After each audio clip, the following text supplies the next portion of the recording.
से मांग कर रहे थे, हर विधानसभा के सेशन में शराब घोटाले पे सरकार से चर्चा चाहते थे कि इस पे चर्चा हो और इसके ऊपर जो एससीटी की रिपोर्ट तैयार हुई है वो रिपोर्ट और उसके साथ साथ विजिलेंस की जो रिपोर्ट है वो भी चीफ सेक्रेटरी का उसके ऊपर जो मुख्यमंत्री ने एक मेंबर की कमेटी बनाई थी उसकी रिपोर्ट भी पब्लिक होनी चाहिए, विधानसभा में पटल पे रखी जानी चाहिए और उसके अंदर जो दोषी लोग हैं उनके खिलाफ कार्रवाई होनी चाहिए। लगातार मैं इस बात की मांग विधानसभा में कर रहा था। अब की बार मैंने फिर जब उसको कॉलिंग अटेंशन के लिए दिया तो उसको मंजूर कर लिया। मंजूर तो होगी, लेकिन मंजूर होने के बाद सरकार कैसे इससे टले जैसे हर बारी टलती रही।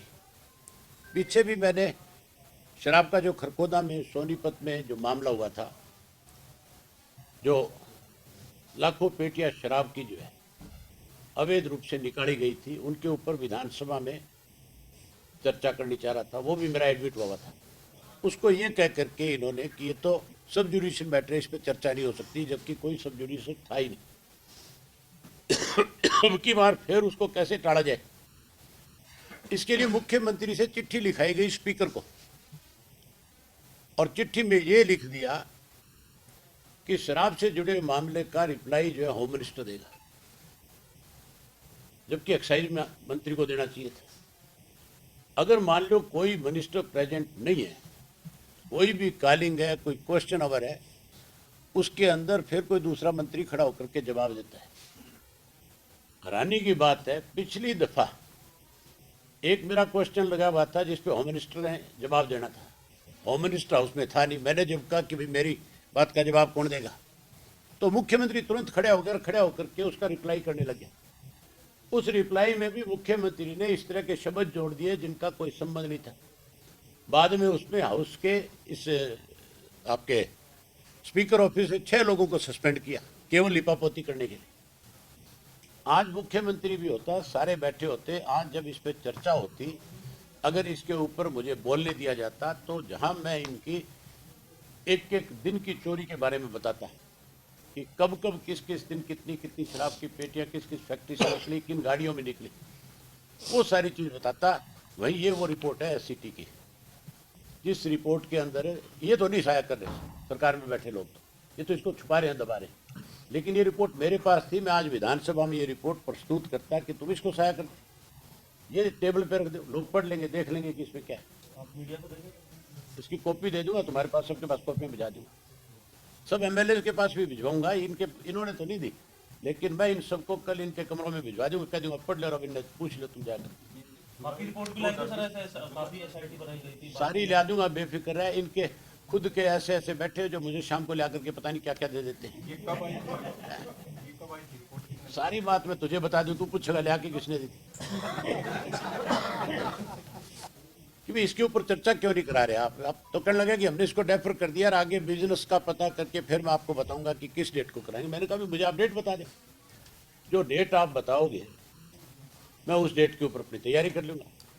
पहले डेट बताओ कि इस सेशन में कराओगे, आगे जो सेशन आ रहा है उसमें कराओगे। बजाय मुझे डेट बताने के स्पीकर मेरे साथ बेवजह उलझ चला गया और इस हद तक उलझ गया कि स्पीकर जो है अपनी जो लैंग्वेज थी, अपनी जो स्पीकर की भाषा होनी चाहिए एक मेंबर के प्रति, एक मेंबर तो हो सकता है आवेश में आकर के कुछ भी कह दे।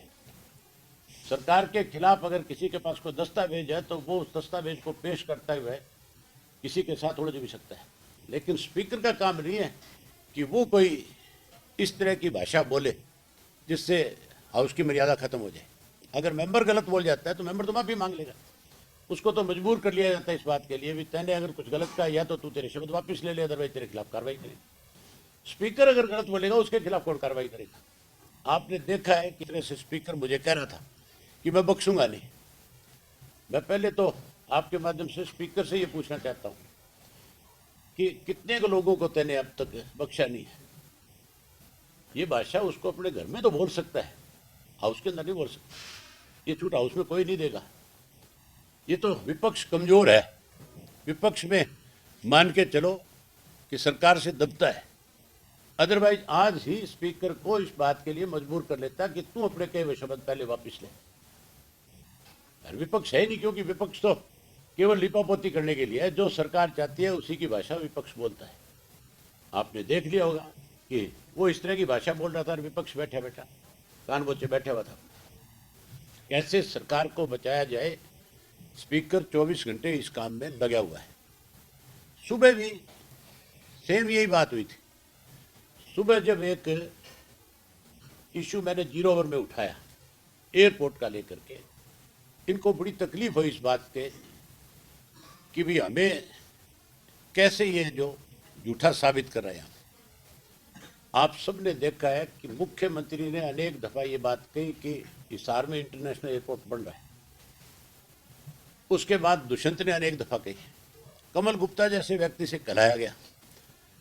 अनेक इनके एमएलए ने इस बात पे यहाँ विधानसभा में चर्चा करी, मुख्यमंत्री की पीठ थपथपाई, नाम तक रख दिया कि महाराजा अग्रसेन के नाम से हम इंटरनेशनल एयरपोर्ट बना रहे हैं। उसकी पोल खुल गई थी। लोकसभा का जो पिछला सेशन था उसमें एविएशन मिनिस्टर ने साफ कर दिया था कि कोई इंटरनेशनल एयरपोर्ट नहीं है हिसार के अंदर। अब उससे इनकी झूठ सामने आ गई।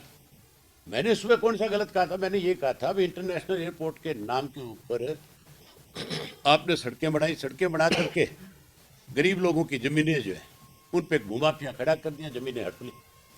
और अब जब तुम्हारी पोल खुल गई तो कैसे उन सब चीज़ों को दबाया जाए, उसके लिए लोगों के गांव के रास्ते बंद कर दिए। 32, 34 किलोमीटर का सफ़र ज़्यादा करना पड़ेगा लोगों को।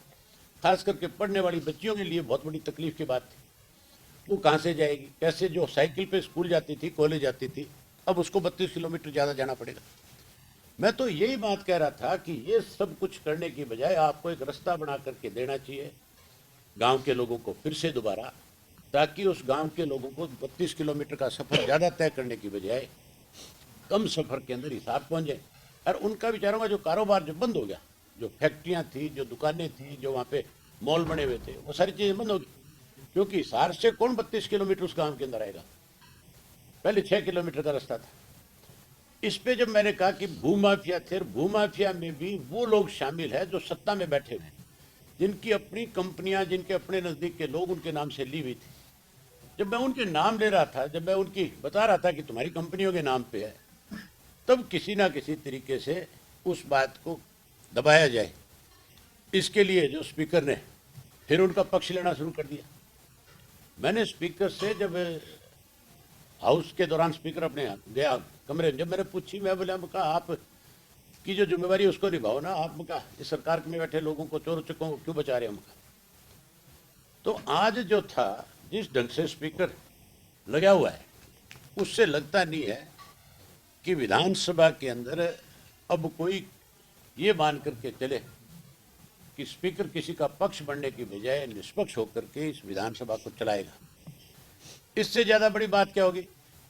मुझे पहले धमकाने की कोशिश करी, डराने की कोशिश करी, और फिर जब मैं बाहर आ गया, जब स्पीकर को लगा कि भी तो तेरे से बिना वजह जो तू इसके ऊपर प्रेशर बनाना चाहता है, तेरी इस बात से नहीं दबेगा, तो फिर और तो कोई जोर चला नहीं। बोले अगले दिन के लिए और निकाल दिया। मैं इससे पूछूंगा जब 16 तारीख को दोबारा हाउस शुरू होगा, हाउस में बढ़ते पूछूंगा कितने दिन के लिए निकालेगा और कैसे निकालेगा। पहले मेरी बात का जवाब पूछूंगा और कल चिट्ठी लिखूंगा, आज चिट्ठी लिखूंगा इसको कि जो बात मैंने हाउस के अंदर कही है उसका कौन जिम्मेवार है। ये हालत है। ये अब कोई विधानसभा नहीं है। इस स्पीकर ने फिश मार्केट बना दी, जिसके खुद के खिलाफ प्रिविलेज आया हुआ इस हाउस के अंदर। उस आदमी से आप क्या उम्मीद कर सकते हो कि किसी के साथ न्याय कर देगा? ये खुद जब पिछली दफा विधायक था, एक एमएलए ने उसके ऊपर ये आरोप लगाया था कि 300 रुपए रेडी वालों से लेता है पंचकुला के अंदर, और उस वक्त प्रिविलेज आया था उस विधायक के खिलाफ। अगर इसने पैसे ना लिए होते तो फिर उस विधायक के खिलाफ जब प्रिविलेज आया था तो उसकी पूरी प्रोसीडिंग हो जानी चाहिए थी। अगर उसने गलत कहा था तो उसके खिलाफ कार्रवाई हो जानी चाहिए थी। हालांकि ये खुद उस वक्त उस कमेटी का चेयरमैन था, तो इसके खिलाफ लगे हुए आरोप इसको साबित करने चाहिए। अब भी अनेक इस किस्म के आरोप हैं जो मैं आज नहीं बताना चाहता, लेकिन अगर स्पीकर की यही भाषा रही तो मुझे मजबूर होकर के लोगों को ला करके पेश करना पड़ेगा तुम्हारे सामने कि किस तरह से एक पंचकुला का विधायक जो है, जो स्पीकर की पद पे बैठा हुआ है, लोगों के सामने किस तरह की परेशानियां खड़ी करता है, कैसे लोगों को परेशान करता है। ये कहता है स्पीकर कि कोई भी एमएलए जाकर के जमीन खरीद सकता है। अरे जिस दिन तुम लोगों ने अपने नॉमिनेशन फाइल किए थे, ड्राफ्ट जिस दिन तुमने वहां पे एफिडेविट दिया था, उस दिन तो तुम कंगाल थे, तुम्हारे पास चढ़ने को गाड़ी नहीं थी, बैंक बैलेंस नहीं था तुम्हारा, अब तुम जमीनें खरीद दे हो। कहां से आ गया वो पैसा? सारा का सारा पैसा इसी तरह से कमाया होगा। अब इनको तकलीफ होती है जब इनसे पूछा जाता है कि वो जमीनें तुम्हारे नाम कैसे हो रही है। तो मैं उम्मीद नहीं करता, मैं आप लोगों से उम्मीद करता हूं कि आप जो है सच्चाई लोगों के सामने उजागर करो और ऐसे लोगों की पोल खोलने का काम करो जो सत्ता में बैठ करके कहीं लोगों को लूट रहे हैं, और हम जैसे लोग जो इनकी पोल खोलते हैं उनको डराने और धमकाने का प्रयास कर रहे हैं। प्रिविलेज लेकर के आए मेरे खिलाफ। आज इनसे पूछने वाला हो कि सारा देश ये कहता है तुम्हारे लिए, प्रदेश के अंदर आप रिक्शा पुलर से पूछ लो, बस अड्डे पे जाके पूछ लो, आप रेलवे स्टेशन पे जाके पूछ लो, हॉस्पिटल में खड़े होकर के बात कर लो, सरकार में क्या हो रहा है। सारे ये कहते हैं दोनों हाथों से लूटने में लगे हुए सरकार में बैठे लोग, लुटेरे इकट्ठे हो रहे हैं। तो मैं कोई गलत कह रहा हूँ क्या? तुम्हें भी पता है सबको कि कौन लुटेरा है यहाँ पे, है कि नहीं है? तुम्हें पता है? तुम भी बता दो, हंस रहे हो बैठे बैठे, बताने में हर जगह लगता आप भी उन विधायकों से मिले हुए हो। जो सच्ची बात कहता हूँ उससे आप मान के चलो सत्ता में बैठे लोगों को तकलीफ होगी। अगर आप कोई गलती करो और मैं आपकी चर्चा नहीं करूं तो या तो मेरे में कमजोरी है कि मैं आपसे कहीं ना कहीं दब रहा हूं। अगर मैं सरकार की कोई कमजोरी कोई मुझे उपलब्ध कराएगा, जाके दस्तावेज देगा और उसकी बात नहीं करूंगा तो फिर मान के चलो सत्ता में बैठे लोगों के दबाव में हूं मैं कहीं ना कहीं। आपके खिलाफ आज जो केस लगाया गया है उसमें जो राज्यपाल के भाषण पे चर्चा शुरू हो गई, उसके बाद बीच में एकदम से उसको नोटिस पकड़ा गया, तो आप समझते कि प्रक्रिया ये जो सारी चीजें आज की गई है ये उस सारे मामले को दबाने का एक प्रयास है। अखबार की खबर में सारी चीजें छपे ना, केवल ये बात लोगों में आ जाए कि अभय सिंह चौटाला के खिलाफ तो प्रिविलेज मोशन आ गया। आप देखा नहीं स्पीकर की हालत क्या थी? नेम मुझे करा था, नाम अभय सिंह यादव का लेता। इनको पहले विचारों को दफ्तर में बैठा के कहा जाता है कि तुमने ये करना है, ये अपनी मर्जी से थोड़ा ही करने। इस विधानसभा में गुप्त मतदान करा लो इस बात को लेकर के कि भी अभय सिंह के खिलाफ प्रिविलेज लेना चाहिए या इन चोर चक्कों के खिलाफ कार्रवाई करनी चाहिए। 90% एमएलए मेरे पक्ष में वोट डाल देंगे अंदर खाने। जिस तरीके से जोगीराम सिहाग इस नोटिस को लाए, साल में विरोध कर रहे थे सर, वही जमीन को जोगीराम सिहाग भी तो जमीन खरीदनियों में है। ये कौन सा कोई भला है? मैंने आज इसको कहा था, मैं बोला मैं तेरा नाम भी लूंगा, तेने भी खरीद रखी है। कल तक तो ये विरोध करा था, आज ये मेरे खिलाफ प्रिविलेज ले आए। एक आपने बात कही कि जमीन जो है वो खरीद ली गई है, पहले नहीं थी संपत्ति उतनी, वो कितनी जमीन कहाँ खरीदी है? मेरे पास रजिस्ट्रियाँ आ जाएंगी सारी, मैं रजिस्ट्री आने के बाद आपको रजिस्ट्रियों कॉपी दे दूंगा किस किस के नाम से, किस किस की कंपनियों के नाम से। फिर तुम बता देना लोगों को, मैं तो बताऊंगा ही। अब पद यात्रा करूंगा जब इनकी सबकी पोल खोलूंगा अच्छी तरह, लेकिन आप लोगों से भी उम्मीद करूंगा कि तुम भी लुटेरों के खिलाफ कुछ ना कुछ अपनी कलम चलाओगे।